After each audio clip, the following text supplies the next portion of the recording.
kale shirkan halkan aan joognay waxaan ku korfaynay waxyaabaha hadda hor yaalla waxaana qorsheynay waxa la qaban doono howlana waa kala qaadanay kuwa ay leeyihiin wasaaradda heer federaal iyo kuwa dowlad goboleedyada waxaana ugu muhiimsan in hadda aan u gudubno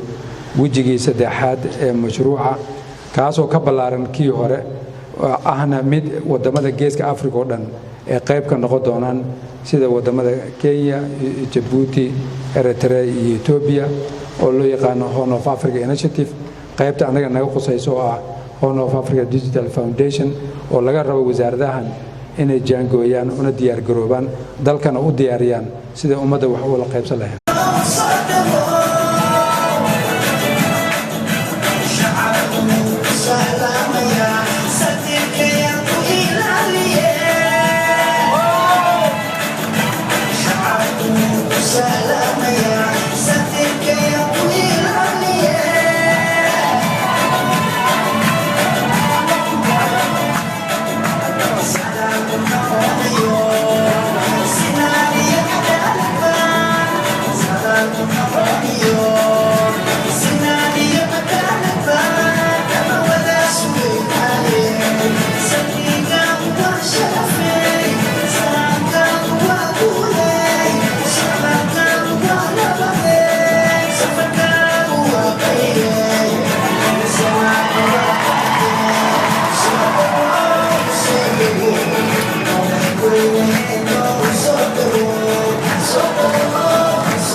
muruq lagu shaqeeyo ilaa quruxi waa ma